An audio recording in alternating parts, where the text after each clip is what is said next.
What's up? What's up, everyone? Good morning, good afternoon, good evening. Welcome to another episode of the Introverts Supercast. I'm your host, Beatbox Ton.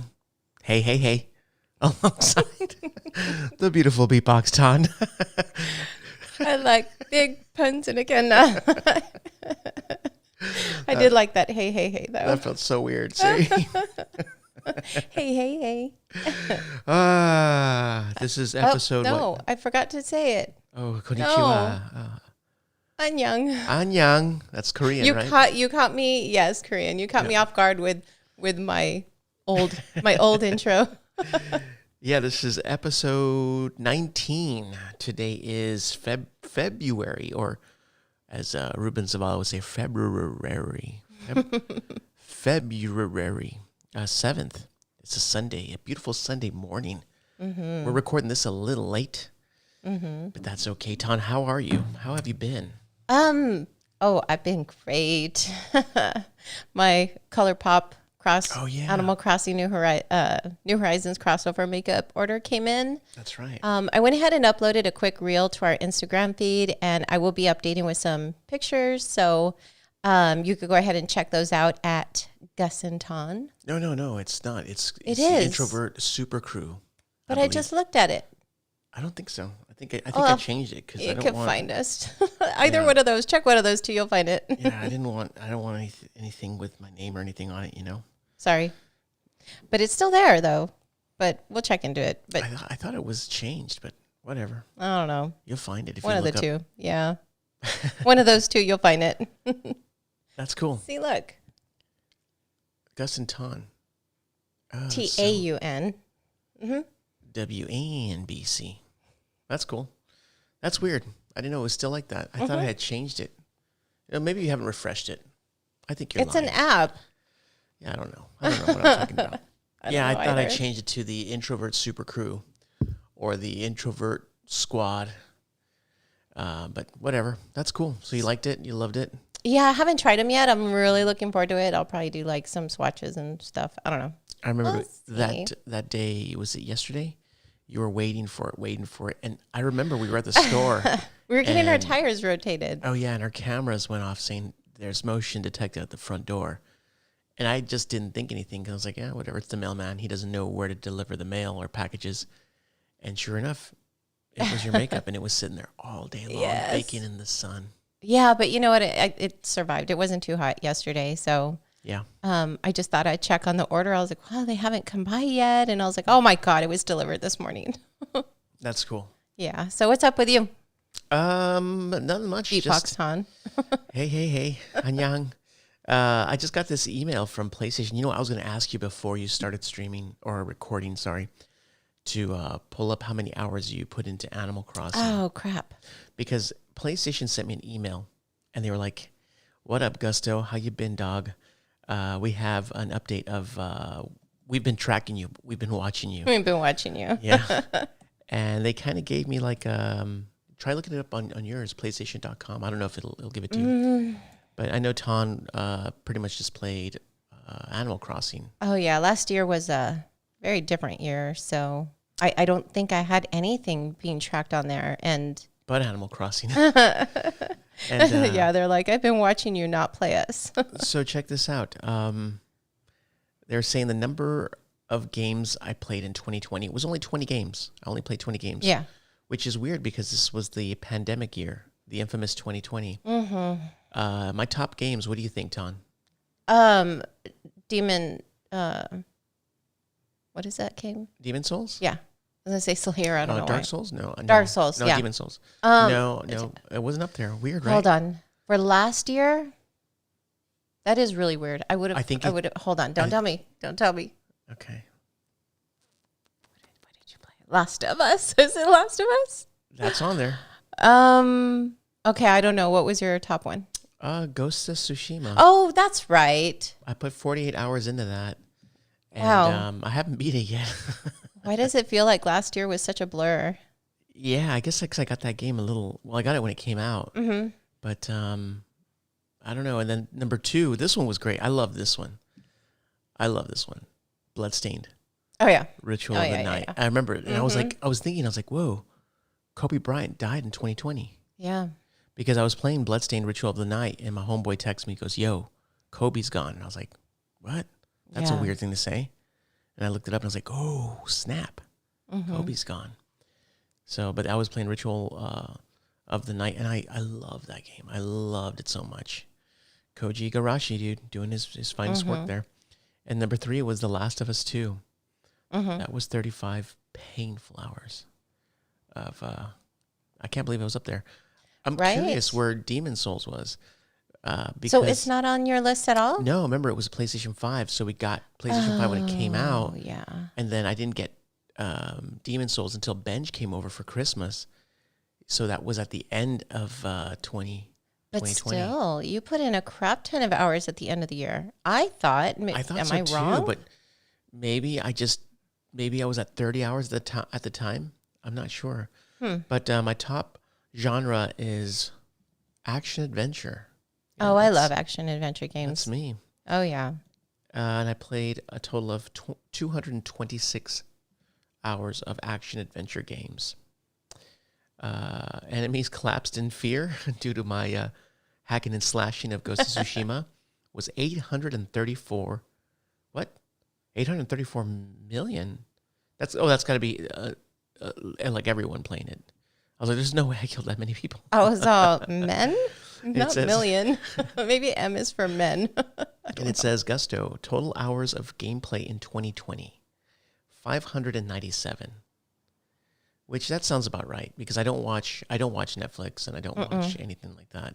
No. So, and then that 597 is not a whole lot, especially considering that 48 of those hours is Ghost of Tsushima, 47 hours is Bloodstained Ritual of the Night, and then 35 hours. That's already, over 100 hours. So yeah, that sounds about right. Oh, this is cool. This was really neat. Hours played online, only 15 hours. Oh, wow. Because we don't play online. I mean, we do now, but it wasn't the way we used to. Yeah, we used to always just meet with our squad and then just kind of, but that's pretty cool. Yeah, that's fun. I'll have to check Animal Crossing for next one. Yeah, and the days played in 2020, I played only 85 days. Yeah, that's not bad at all. Guess what my top day of the week? Saturday. Sunday? Evenings on Sunday. Evenings. Oh, yeah, because Saturday you normally watch the UFC. So that makes sense. But I thought I actually, Sunday totally makes sense. Mm-hmm. And then total trophies earned in 2020 was 138 trophies. That's pretty good for not playing as much. And then get this. Congratulations, Gusto. In 2020, you entered the future of gaming with PlayStation 5. Oh, nice. That's nice. And then top PS5 game, Demon Souls. Top PS5 game hours, 63. Total PS5 gameplay hours, 81. And trophies, 86. So that was, that's so funny. Top game played online, Overwatch. Yeah. And I downloaded 32 PlayStation Plus games. So that's pretty good. That's pretty awesome, right? I love that. Yeah, that's fun. Yeah, I like how they kind of keep that handy. There's also on Xbox, they've tracked your entire history, which I would love to see the evolution of that. So I'll probably look into that, and then just kind of curious to see where it fell off because it fell off during the PlayStation 3. Yeah. And then in 2010. 2010 is when we kind of converted over to Sony. Yeah. As our primary. And then yeah, we changed religion and all. But all right, let's get it. Let's get into our group discussion. So, Ton, let's talk about games journalism. What happened to it? Where's it going? Where do you see it headed? Because it's changed. Everything's changing. It was changing back in the day when we were doing it. And now it's just like we keep seeing people just kind of disappear. They get swallowed up by the great the Kraken. So I have a couple people here that I think they were pretty important, relevant, and I think the inevitable is happening with games journalism. What say you? I can see what I've witnessed. I mean, we were doing this for over 10 years and took a long break from things. And I think from my personal experience is that when we were going to events, and particularly E3, we just saw this massive decline. Oh, yeah, year after year. Yeah, like we saw this major peak, and then we saw this massive decline. And I think that is kind of discouraging to see all that happening in the industry where companies started closing their doors, companies started, not attending these big venues. And it's not, that's not like number one priority. It's like, well, we need to see you here for us to see you're succeeding. But we know that a lot of companies were closing their doors. But I think there was also a major shift in the way people were getting their news. Like back then it used to be like newspapers and, print, and then it went into online stuff. And then now from just regular, like, websites with, text and stuff, now it's videos, now it's influencers, now it's social media platforms. So I think the major shift, some people don't prefer to go that route, and they're like, I like writing. I'm not this kind of person, and vice versa. Yeah, I think it's just since people are so like attention focused, everything is just like so instant that I don't want to sit and read. Yeah. I can't. I don't have the patience anymore. Where we used to sit there, and you would read an article, and you go, "Oh, okay, cool. That's pretty awesome. I know what's going on." And now you're like, "Give it to me. I need it now." And then next video. And that's what I think is happening. People just aren't reading, and people want to see it with their eyes. But I've seen a lot of these. I mean, just to name a couple. I mean, here's Greg Miller and Colin Moriarty from IGN. Yeah. Those guys they were with IGN for the longest time, and then they split up, and one started his own thing, funny, and then the other one, Last Stand Media, and they're both doing extremely well. Drew Scanlon was with Giant Bomb, and he went off to do something totally different. Yeah, he did Cloth Map, and then I guess I haven't seen that. I know, because he's doing something else now. Oh, okay, and that's kind of like Adam Sessler too. Like he went off and did something. Yeah, he's like a consultant. Yeah, and then Morgan Webb works for she's like a community manager for some studio that does, I don't know if it's role-playing games or something.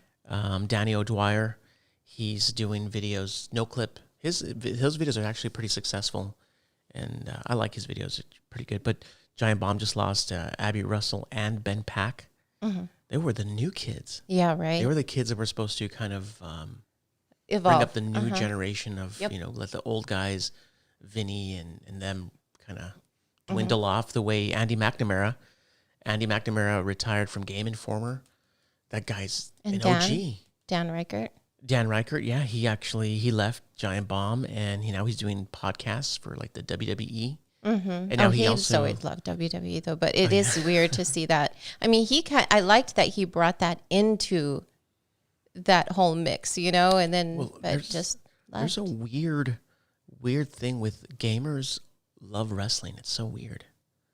Gamers and wrestling, it's like they go hand in hand. I liked wrestling before gaming, and then I realized I was like, this is so fake. I don't like it anymore.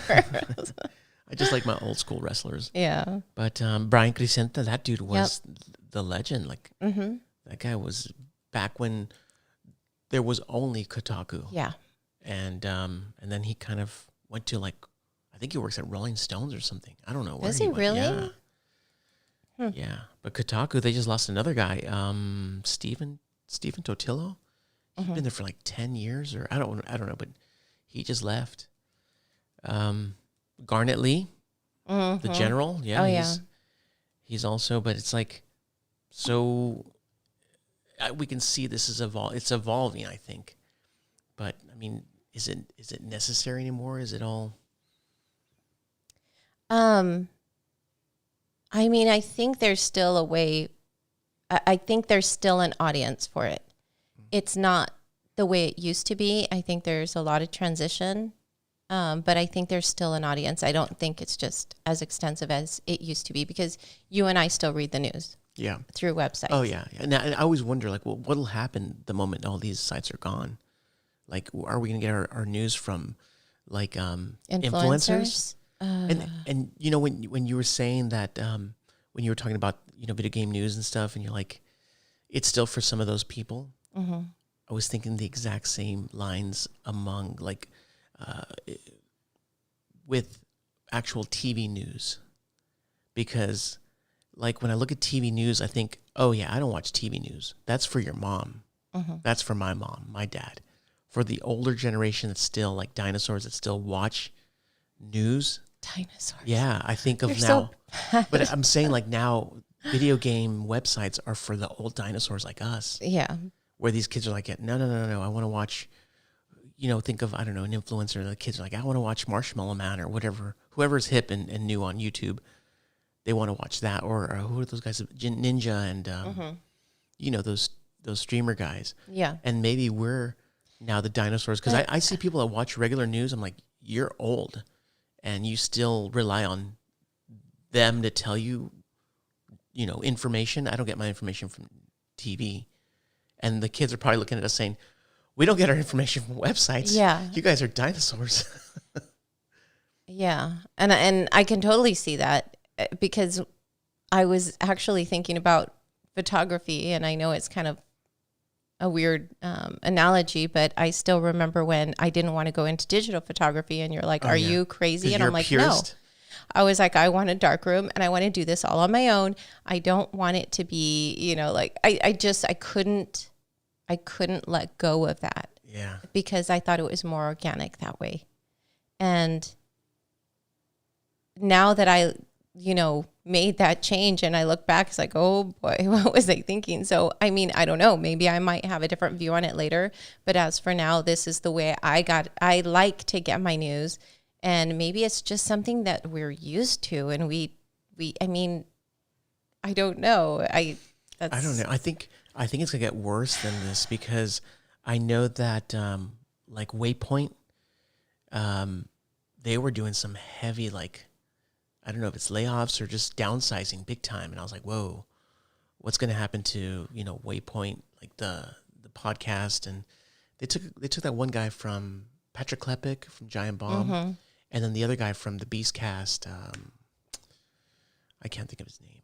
Remember we met him and I was like, yo, what's up, fam? Is it cool I call you fam? He goes, sure. Not Alex, whatever. But that's going to bother me. I was worried about them because I was like, dude. And then right now, CBS also had this crazy buyout, and I was worried about Giant Bomb because oh gosh, they own Giant Bomb and GameStop. What's that magazine? Game. Whatever that website for video games. I only know Giant Bomb. Why do you say GameStop? But it's Game. Oh boy, it's not GamePro. Look at those dinosaurs. But they're downsizing. Bother me. They were downsizing, and I was like, dude, what's gonna happen to Giant Bomb? I was really worried about them because luckily they have the podcast, and I think that's probably where all the revenue comes from is the podcast. So I'm hoping because I love Giant Bomb regular and the Beastcast and the Giant Bomb cast. So. And let me ask you something too, and you can tell me your thoughts on this. We saw, like with a shift with influencers, right? Because influencers, I feel are, I think anyone that writes a review, even if they wrote it on a particular article, they could be seen as an influencer. But I still think that there's this great divide between the two. And I mean, you remember back in the day, I think it was even Brian Crescente or someone else from Kotaku, that they were like, I don't remember if it was with Sony or what had happened. And they were like, no, I'm not going to give in to whatever the PR wanted.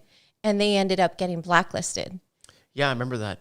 And it was PlayStation that I thought did so. that. For and it was with Brian. 3. Yeah, Brian Crescente. Okay. So, and you saw that not quite a bit. Okay. You saw that there were a few people who would stand up to PRs. So, I mean, is it now that influencers, like in my mind, there's that great divide as far as like someone's going to be like, oh, this is great, guys. You need to get it. This is awesome. And then everybody's like, oh, I need it because this person says I really, really need it. And I really trust this person because I feel like I know them. And like, there's more of that influence because you see their face, you see this, and you feel they're talking directly to you. So, I mean, do you think that maybe that could have been led that way too, not just by different generations, but also maybe by companies promoting more on this side because of that reason? Well, yeah, I never really thought about that. It was GameSpot was the Spot. I knew it was with an S too. Oh my gosh. GameSpot, yeah. Okay. But yeah, I never really thought of that because as a journalist, your job is to find some news. Yeah. And find whatever, if it's good or bad, it's just to keep the reader informed. And for these influencers, it's kind of tough when you're getting free keyboards from Razer or Corsair, or you're getting, whatever it is. And so you're like, why would you bite the hand that feeds you? So, well, sorry, go ahead. No. I'm just saying that your job is just to pretty much continue to make that revenue and not really point out any negative things, or, you know what I'm saying? Like you're no longer a journalist. You're kind of like washing your hands saying, hey, I'm just an entertainer. Exactly. Okay. Exactly what I wanted to say, because we got those things. Yeah. And we still kept it like, okay, this is what I like. This is what I don't like. Now, if you like this, then this. If you don't like, you know what I'm saying? We still did that. And there are still journalists out there that would speak, that felt like they could speak freely about the items that they got in for reviews. But you're right. And I say this all the time, that when you're on YouTube, you're an actor. And I mean, hold on. There are a select few that are very genuine, but it's far and few between. So that's like my whole point is like, I love it. I it's just a whole different thing, a whole different world to me. And I think that had a major impact on the games journalists. Yeah. Yeah. I mean, I do see that. It just, it's quite sad because,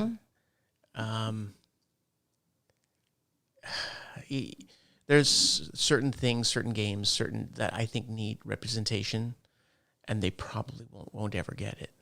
And all you're going to see is like whatever's where the money is. Yeah. Exactly. So it's like, hey, everyone's going to play Halo. Hey, everyone's going to play, unless you get those weird ones like Among Us. Yeah. Like what's going to give me the most hits on my videos. Yeah. And that's the thing is that, I mean, you and I can speak for a lot of people. We love those indie titles because they give us something that we're missing, somewhere else. And big titles can do that too. But we really honed in on those. And I think that was another reason why we kind of converted to PlayStation also, is because they had a lot of indie titles that were like, whoa, this is magical. More people need to hear about this. And we loved reporting on those kind of games. But yeah, it didn't matter if it made us the hits or it made us the numbers we needed to. We wanted to get that information out there. And I think I think you're right on the nose, where it's not getting them the views, then they're not going to focus on it. For the most part. For most people, before anyone says anything, for the most part. Yeah, and I guess the only person I still think is kind of like the last journalist for gaming is Jason Schreier. Okay. And he left Kotaku, and I think he's at Bloomberg. Well, Fahey is still there, isn't he? Oh yeah, Fahey. But I'm saying, like, we're back in the day. Patrick Klepek, he was. Yep. They would call him Scoops because he would grab the news scoops, but this guy Jason Schreier, he's like the guy. I mean, I don't watch regular news, so I don't know whoever it is, Tom Brokaw. But of video games, it's definitely Jason Schreier. But look, he doesn't work for a video game website. He had to go where the money's at. He went to Bloomberg. Well, that's also how I'm doing it again, where I can't think of his name, and I feel like such an idiot because we talked to him. Farm Fresh. Oh, I know. We talk about him during the podcast. We've talked to him before. Sid Schumann. Sid Schumann. Yeah. I mean, he ended up leaving to go work for Sony too. Oh yeah. Well, yeah. Well, he used to do he was on the other end of it also. And then if you also think of Jeff Rubenstein. Yeah. Same thing too. So, and that started happening kind of closer to like maybe midway while we were in that realm, I guess, of work. Yeah.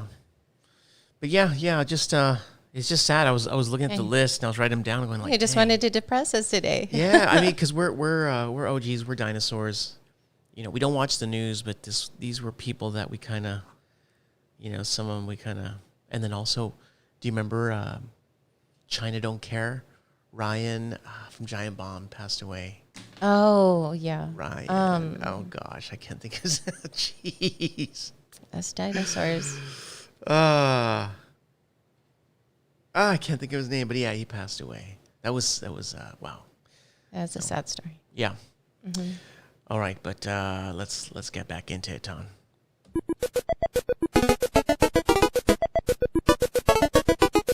What are you buying? What are you selling? I don't know. You just kind of depressed me. Thanks. What are you playing? What was that noise? I don't know. I heard it too. What did you do? Did you break it? I don't know what that was. I don't know what that was either. Overwatch. Oh, yeah. Actually, I didn't play too much this week, though. But I got a couple of matches of Overwatch. And what I had planned to do this weekend, but maybe I'll just get it done throughout the week sometime, is stream Animal Crossing, because I hadn't been in there for a few weeks, maybe? Gosh, yeah, like a few weeks, and kind of take everybody through my island and kind of see how pissed off all of my villagers are at me for deserting them. But I'll probably do that. They're going to move out? No, they won't. Thank goodness they don't do that. Jeez. Yeah. What have I been playing? Oh, you know what I beat? Yes. I beat Super Mario 3D World. How was that? Beat it. Oh man, that's such a great game. It's such a great game. I want to say I like it more than Odyssey. I do, because But you didn't really care for Odyssey though. I beat it. I liked Odyssey a lot. It was cool. I liked it. But Odyssey, when I look back at it, I remember the dinosaur. When you gave the hat to the dinosaur, that was really cool.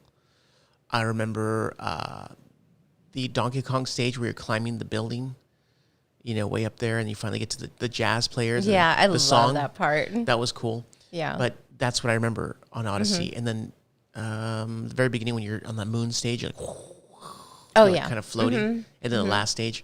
But this one, there's just a lot of really neat things where you're like, oh, that was cool. Oh, that was cool. Oh, that was cool. Like, it's a lot of creative things. And that creativity, I don't feel, was in Odyssey. So, but it was really easy. So none of the game was hard. None of it at all was hard. The hardest part was trying to get like the 3 stars. And even that wasn't hard. Oh, Tom, look at that car that's driving away. You see that? Oh, yeah. That's sick. I call that the ZZ Top car because I always forget what kind of car it is. He's probably going to turn into that house. Oh, that's a sick car. Oh, yeah, that's beautiful. But, yeah, that game is not hard at all. But if you like trying to get the 3 stars, sometimes you have to hit a certain jump, or you have to do this, or wear a cat suit and do a jump. So that makes it a little bit more difficult, but it's not hard. Like, I aced through that entire game, and I was like, not even trying, I almost got all 3 stars on all of them. And I'm glad that you liked it, because also sometimes when games are too easy and there's no challenge to it, it kind of takes any fun away from it. Well, I will say this. It was easy playing single player by myself. But once you throw in a 2 or 3 or 4 people, you're like, dude, you just hit me with the turtle shell. I hate it. Bro, you're killing me. You jumped way too high, like Contra. You jumped so high and then you kill the other guy at the very bottom. Yeah. Like, that stuff drives me nuts. Oh, I know. So I could see that being kind of a challenge. But, man, and I do love the cat suit. Holy crap. That cat suit and the light face where you have a flashlight that kills a ghost, that's a great one.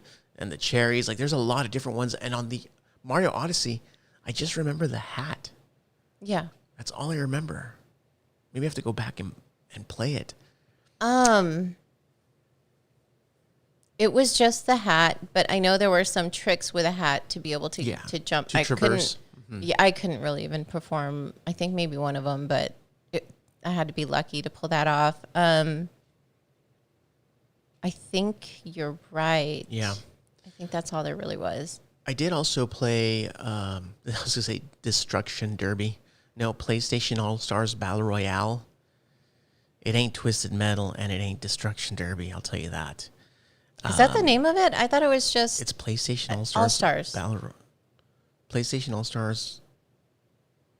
I don't know what it's called. Whatever. It's just it's free on PlayStation Plus.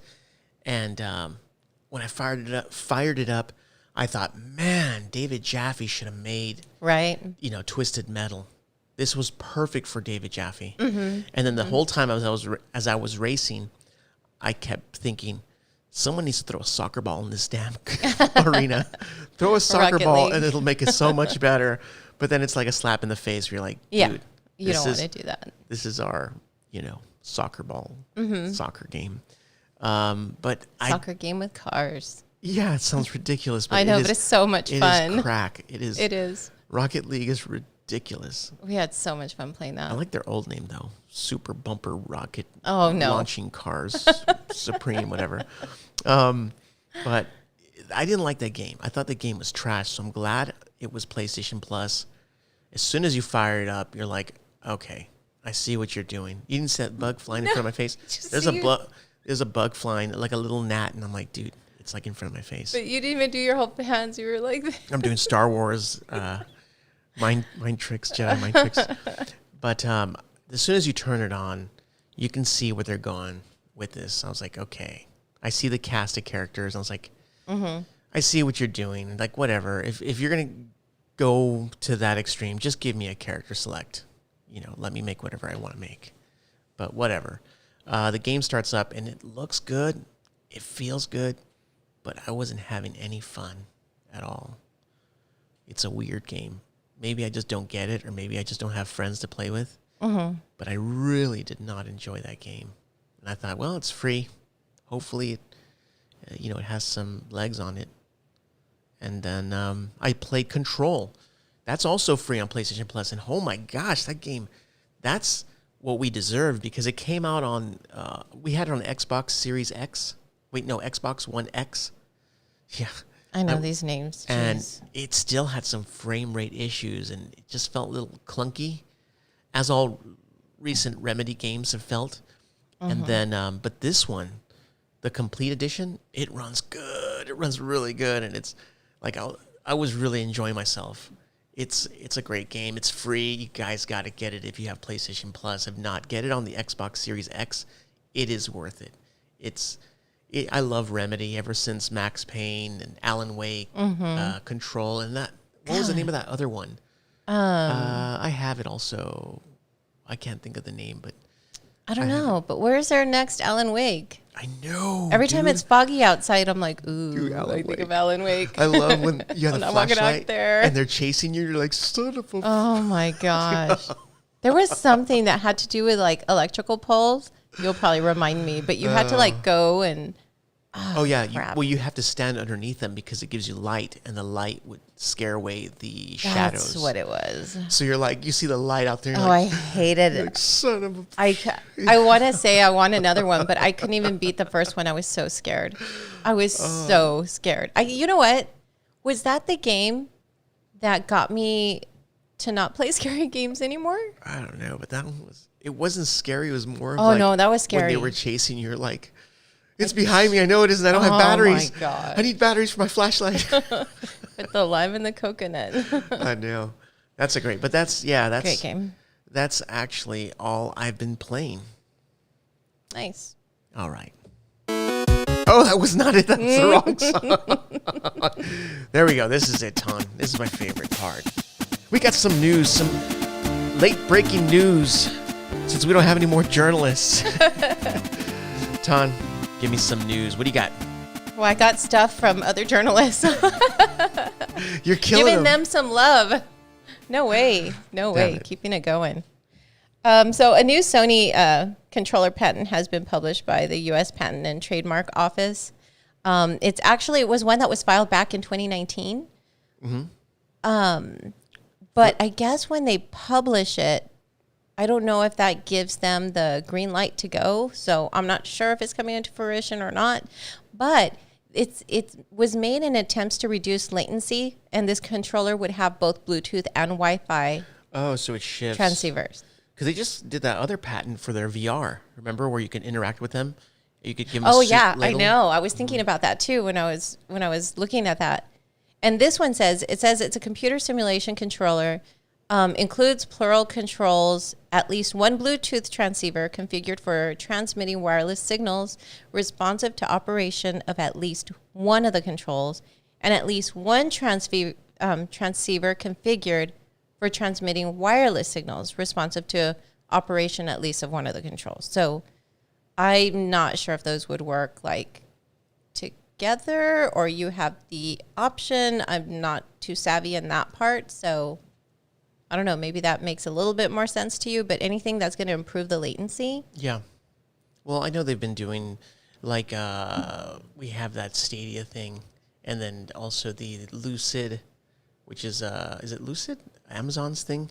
But they do the Wi-Fi controllers. Lunar. Yeah, Lunar, that's right. Lucid is a company, I believe, that makes games. PlayStation Allstars or whatever it's called.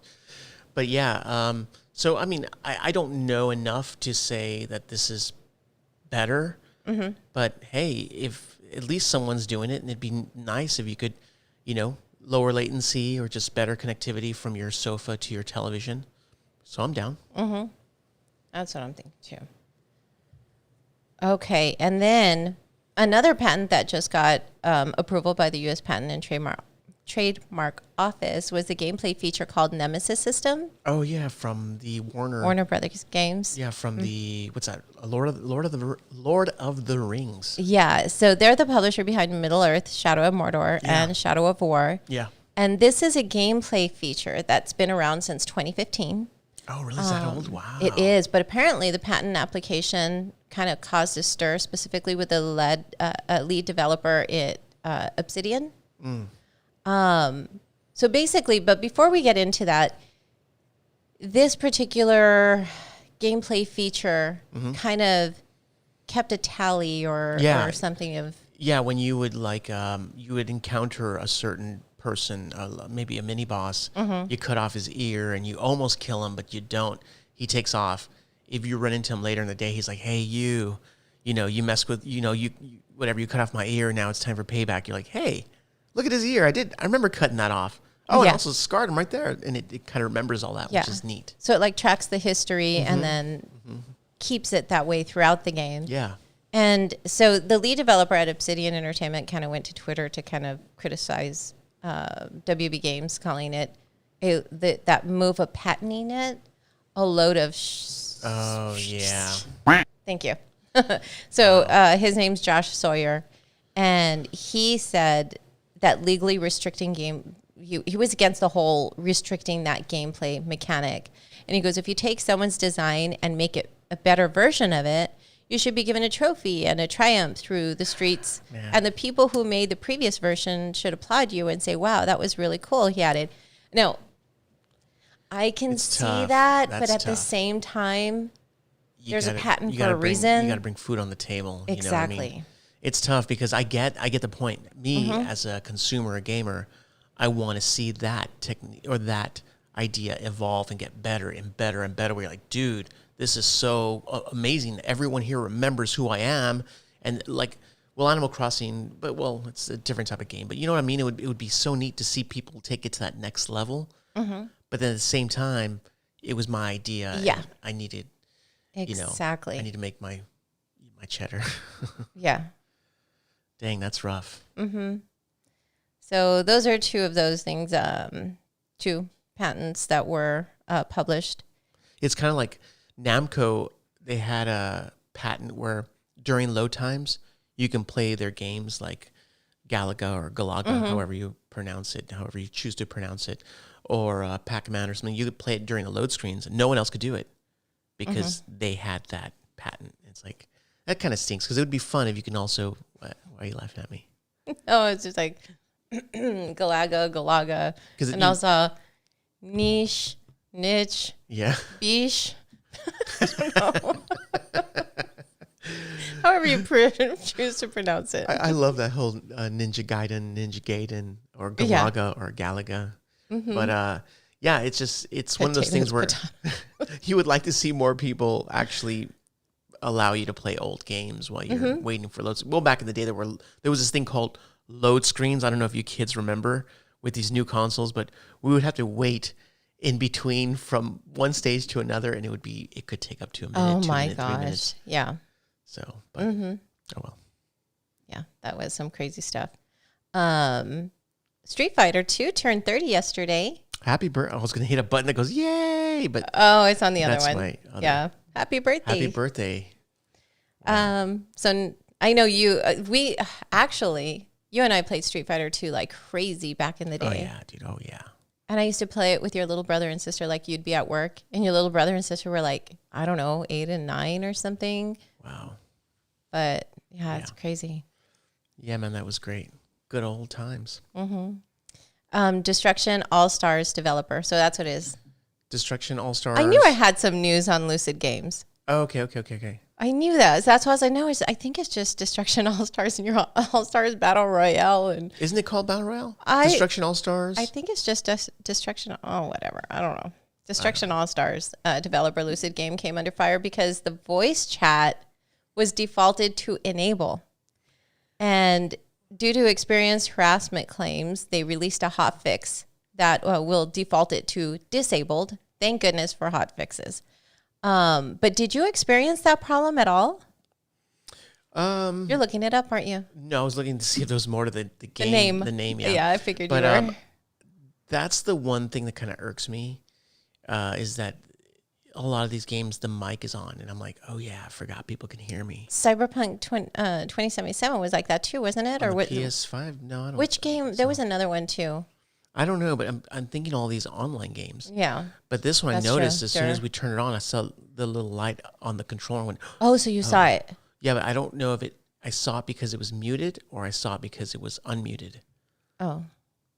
So, but I don't know. I hate that because if you're just let's say you're like a normal dad or some kid, and people are like listening to you. That's kind of weird. Yeah. It's kind of creepy. So it's hotfix notes here say it disabled the multiplayer lobby voice connections by default for all players. And then the next bullet point says we are actively working on longer term enhancements to the voice communication system. Yeah, I guess there were things going on with that hot mic situation where I guess maybe some racist slurs and obscenities, and someone was even playing like an alt-right podcast about dark web and QAnon on replay. Oh my gosh. So that's so stupid. Wow. So yeah, that's what was going on. So they went ahead and got that taken care of really quickly. Oh gosh. So during our last episode, we discussed that pre-orders were opening soon for those Persona-themed watches. Oh, yeah. We even discussed this afterwards as well and showing them to our kids and stuff. And I was like, there's just no way, like, if it's not, it's not going to do anything for me but just look cool.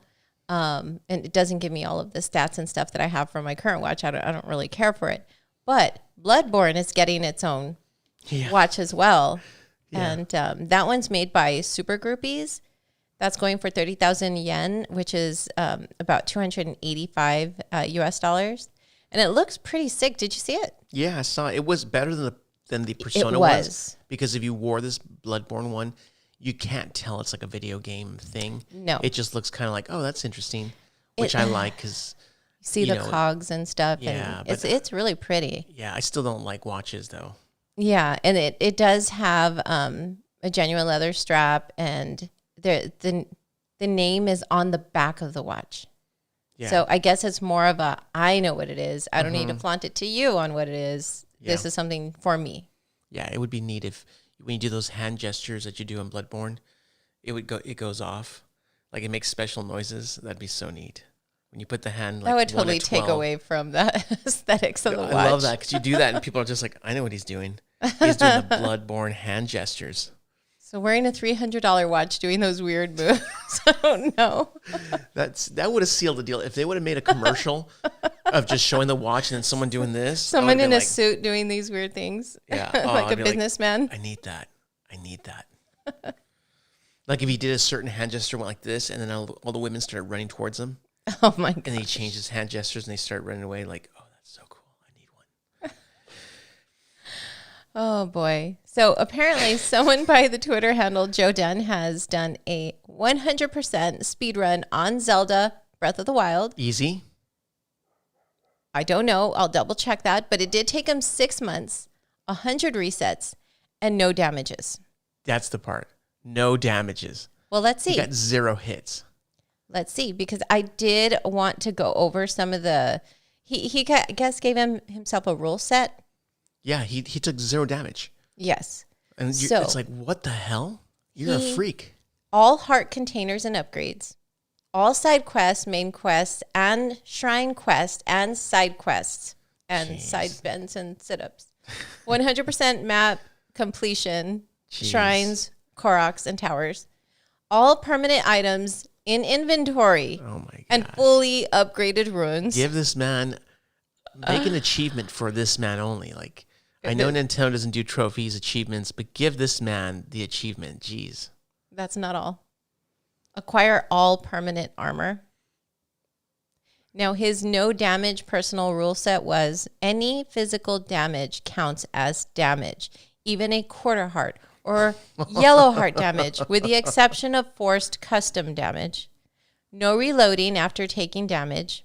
Must completely reset. Oh, damn but you can load as a precaution before damage. Wait, what does that part mean? I had everything until they said you can load as a precaution. I don't know, but I'm impressed. That is crazy. Yeah. It says, though, there is a note on here saying that glitches were fair game, though, including the moon jump, heart stamina orb, dumping, and time of day freeze bug. But still, every single thing listed above without taking damage. Wow. And then he described it. No, he didn't. It says Hyrule Castle is described as personal hell and is knocked out very early to obtain items in the Highland Shield and multitude of bows. Okay. Wow. Yeah, that's just... I'm sorry. I just couldn't do it. Yeah. I'm good. Yeah. I'm good, but hats off. Hats off to him. Let's see here. Next on our list. 5-part docuseries about Nintendo. Oh, yeah. I can't wait for that. Title. In March, right? What is it called? I don't know. Playing with Power, the Nintendo story. Oh. That's going to be premiering, March 1st on Crackle. Nice. Yeah, that's something I'm looking Crackle's forward free, to seeing. so that's good. Oh, that's good because I don't think I've ever watched don't. anything on Crackle. Yeah. No, I used to watch a long time ago before it got pretty popular. It was Comedians in Cars Getting Coffee. Oh, that's right. Came out on Crackle first. Oh, okay. I did not know that. Mm-hmm. And so this Nintendo story, it's written and directed by Jeremy Sneed. Set for March 1st. It's world premiere date. Again, 5-part series. So just something real quick on that. But I don't know. That looks really good. Really excited. And that's right around the corner, actually.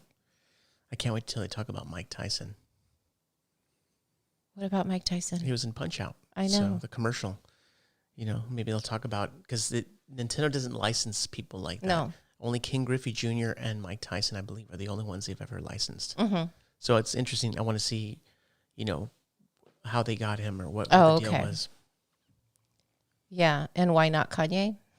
Just Although I would have loved a Mario Paint featuring Kanye West, because Mario Paint was a music program. Yeah, that would have been sick. Yeah, sick collab. So Steam China launches next week. Oh yeah, wow. So we're taking over now. What? Oh, shut up. What? That's going to come out as a public 10 cent public beta.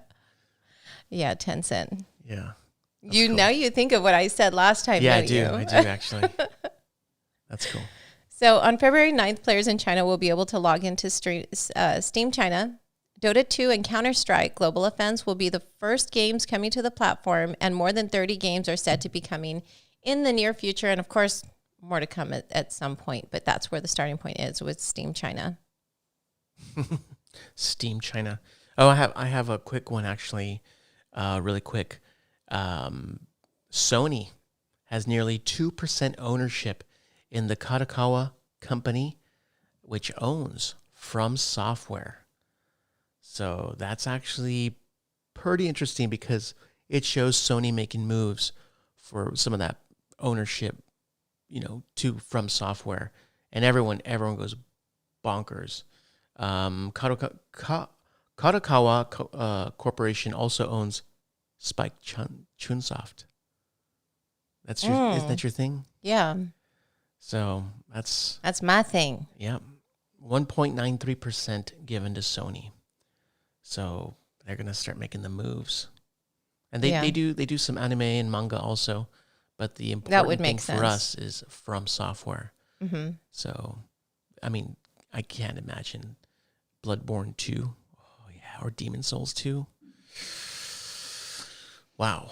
Oh boy. I don't want it actually. I was like, oh no, we're gonna have to go through that again. Yeah. Nope. Don't need it. Oh boy. So speaking of something that don't need it.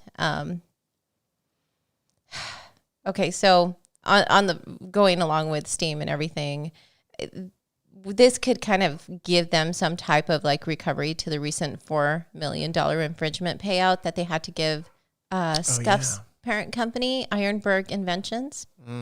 Now, call me crazy, I did not even know this, but Ironburg Conventions, so being the parent company, that means that Scuff's sister companies are Corsair and Elgato.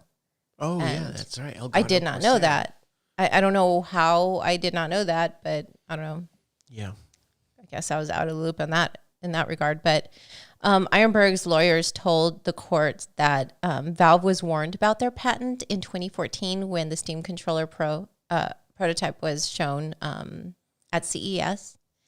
And Valve demonstrated that their back controllers were different, but it was determined that 7 of Ironburg's claims were infringed upon.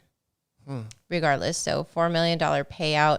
That's chump change for it Steam. You know what it is, and I thought about that, but Microsoft's, and I thought about this too. Okay, so Microsoft's Xbox Elite controller that uses the same back buttons, right? But it licensed it. It was licensed from Ironburg Inventions. Oh, really? Yes. Oh, wow. And so the Steam controller was discontinued in 2019 after 4 years on the market, but now they're getting their payout for the $4 million infringement. Yeah, that's chump. That's like Gabe Newell just going, oh, I have some underneath this mat right here. Calling their bluff, maybe. Here's $4 million. I just had it laying around. Here you go. Yeah, and real quick too is that attorney for Ironburg, he was saying, Valve did know that its conduct involved an unreasonable risk of infringement, but it simply proceeded to infringe anyway. And he tossed this in here, the classic David and Goliath story. Yeah. Goliath does what Goliath wants to do. Yeah. Yeah. I was like, ouch. Ouch. So, well, there's that. But some cool news. What's that? Bonjour, Quantic Dream. Quantic Dream. Montreal. Mm-hmm. That's that guy. David Cage. Yeah, David Cage. David Cage. So, actually, is he related to Johnny Cage from Mortal Kombat? I think he's his cousin, second or third cousin. I should have asked David Cage. Can you do that nut smash that Johnny Cage does? That would have been so hilarious if you would have asked him that. Well, not that, but if you were to ask him, hey, are you related to David Cage? I mean, to Johnny Cage. Johnny Cage. He'd oh my probably gosh. just look at you and go, I don't get it. I'm sure he would get it. I'm sure he would get it. He would just look at you like you're an idiot. But so Quantic Dream, the studio behind Heavy Rain, Beyond Two Souls, and Detroit Become Human, in that order, has a new studio in Montreal. And this studio will serve Europe and North America. It's the second home to their Paris studio. But they're not owned by Sony, so they're not. They're independent. They can be for PC, Xbox, and PlayStation. Yeah. And Nintendo. Wasn't the last two games, were they PC also or no? Yeah, they did I thought so release too. them. Detroit. Not Heavy Rain, though, right? I don't think that one. But gosh, sometimes I want to go back and play Heavy Rain. Do you? I do. But I won't. And say, Jason. Jason. That was so emotional, you know? I just really felt it. So but emotional. I do want to go back and finish Detroit. It was so good, but I'm so afraid of making the wrong move and just ruining the whole game that I'm just like, well, forget it. I don't want to play it anymore. So my fear is actually making me say, forget it. I don't want to play it anymore before I even actually do it. And I got to a good point too. That's right. He had released Indigo Prophecy on the original Xbox. Oh. Yeah. Mm-hmm. So. Mm-hmm. So that was cool. I thought that was really good news, and I really like the stuff that the team puts out. So it's really exciting. Yeah, they got better from each time they started getting. I thought a little bit better until Detroit. Detroit crushed it. I loved Detroit, and the way all the stories just kind of. Oh my god! It made sense. I was like, dude, that was I liked that game a lot. Like that actually got my heart all pumping. I think that's one that I want to go back. Detroit? And yeah, I do. Yeah. And just kind of it was go neat where how I left off. As you're playing it, you're wondering how these are all going to come together, and it does. And you go, oh, damn, that was so good. That was like the same kind of storyline with Heavy Rain with all the different characters. You got to play each character. But go ahead, sorry. No, it's just like the same kind of premise, and I really enjoyed that. Yeah, but that one, it was more of a chore. We had to brush your teeth. Yeah, I had to open the cabinet to grab a cup. Where Detroit Become Human, you were just doing gameplay elements. Definitely. So he kind of was like, okay, you don't really need to tie your shoe here or shower naked. Yeah. Or, you know what I mean? Like this doesn't really bring into the game element. Exactly. No, and I totally agree with that. Like at the time, I think I just loved the game so much that it was different. I kind of got used to doing those things. At first, I was like, oh my gosh, I don't like doing this. Yeah. I'm even going to the bathroom and flushing the toilet. I don't care about all this stuff. But I think the more you progress in the game, you just kind of get used to it and you realize what they're doing with it.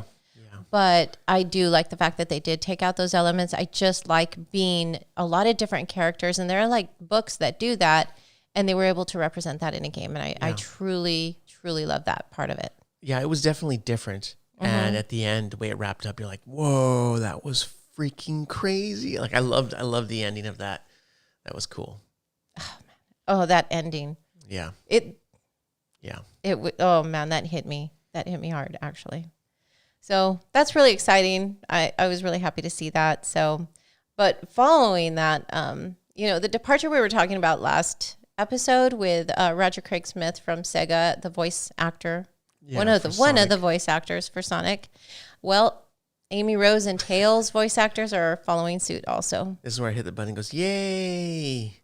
Just kidding. No, it's unfortunate. I know we're not big Sonic fans and it's still unfortunate that anyone loses their job, but So Cindy Robinson, Amy Rose voice actor, she's no longer with the company either, and Colleen O'Shaughnessy, Tails voice actor as well.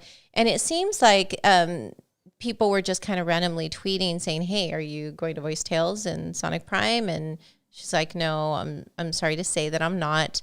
And kind of same thing went with Cindy Robinson. Somebody asked her as well, are you still part of the cast? It looks like everyone is leaving. And she said, it's true.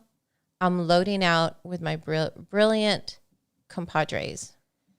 Wow. So it's Sonic sad. Cast. That's a really sad thing. I don't know. Hopefully they find some work. Yeah, definitely. I mean, well, and I guess due to the restructuring that we discussed last week, 2 veteran Sonic writers that you had brought up are also no longer with the company. Last podcast, Mm-hmm. So, I don't know. On a positive note, though, Sonic is getting his own Lego set. Oh, yeah.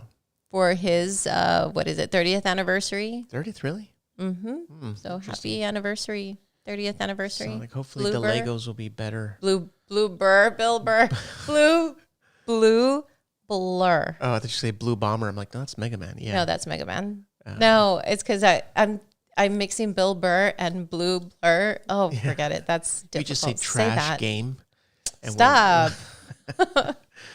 Well, so this is really cool. This Lego set, it's coming into fruition from the Lego Ideas program that we also previously discussed on the podcast. That one did get green light? Oh, wow. It got the green light. It got, 24-year-old Viv Grinnell received all the votes she needed for her idea. And Lego, they also have to go through that thing where Lego approves it too. So you can get all the votes, but you might not get approved by Lego. Mm-hmm. But she got everything she needed, and that's set to happen. The only other Lego love that the franchise got was with Lego Dimensions. Oh yeah, that was so cool. Mm-hmm. I like that one. That was cool. This is pretty cool, but it's kind of, with the anniversary, it's just unfortunate that all that restructuring went on at the same time, so all those who are working on the franchise aren't kind of there to share it, but bittersweet, I guess. Yeah. Some good news. Akira Yamaoka, the Silent Hill series. Akira Yamamoto, isn't it? Yamamoto, isn't it? Yamaoka, is it? I don't know how to say it. Yamaoka. Akira Yamaoka from Silent Hill. Silent Hill. And also that one game he did with the Platinum Games guy. Mm-hmm. Which one was it? I don't know. I didn't like it. I had it just because I like both of them. Yeah. Yeah. Well, he's teased that his next project is one that fans have been waiting for. Okay, so it's Silent Hill? It's got to be Silent Hill. That's what I'm thinking too, but I don't know. Yeah, it's got to be Silent Hill. Ruben loved I know him. he did. He met him. I know. He took his game. And had him sign it. Silent Hill, and he signed it for him. Mm-hmm. Yeah. But he says that he might be able to discuss it this summer, the project. It'll be Silent Hill, because everyone's been waiting for a Silent Hill game, so awesome. A Pokemon Sword and Shield hacker was arrested for selling shiny Pokemon. He sold a hacked Sobble last April for 4,400 yen, which is about $41 US dollars. The 23-year-old man was charged with hacking and selling saved data, and apparently, get this. Apparently, he earned a total of $10,900 from altering and selling copies of Sword and Shield. And I was like, is this 10,900 yen? Because it said $10,900.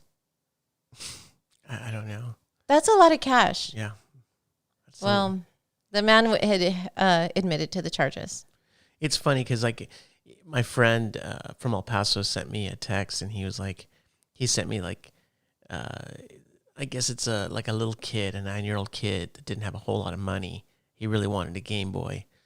So him and his uncle made one out of cardboard papers and drew. Right. And then the joke was Nintendo sent a cease and desist.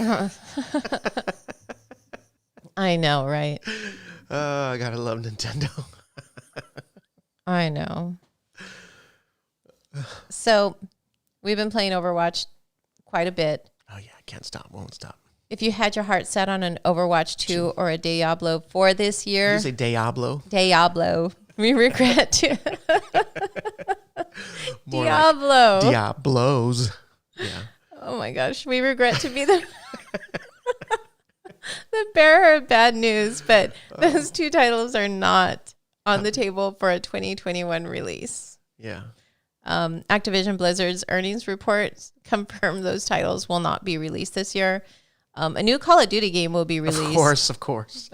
And more remastered content is coming. But Overwatch 2, they were reported to have passed a significant milestone in December 2020. I have no idea what that is. There was no detail, but it says this involved hundreds of developers taking part. So just Blizzard said it feels confident about Overwatch 2, but I want to know what those milestones are. Yeah, I don't know, but call me conspiracy theorist, but I'm thinking that maybe the government's creating more wars to make new Call of Duty games after the wars. Oh my goodness. That's all the news? That's all the news. All right, guys. Well, once again, thank you for tuning in to the Introvert Supercast. Remember, you can catch us on Twitch. I think our Twitch handle is the Introvert Super Crew. I think that's what. What you change it to. Yeah, I think that. You got to remember these things, Gusto. Yeah. But I want everyone to be safe, get off of social media, and just play games and be nice to everyone. Only after you check out the Animal Crossing things that I'm posting with the color pop. I'll be sharing it all there because you can't see it right now. Oh, I know, right? Yeah, that's... Just sharing it all with you. So you could choose to look at it, choose not to. It's all good. Yeah. All right, you guys, be good, be kind, and keep playing. Laters. Laters, eh?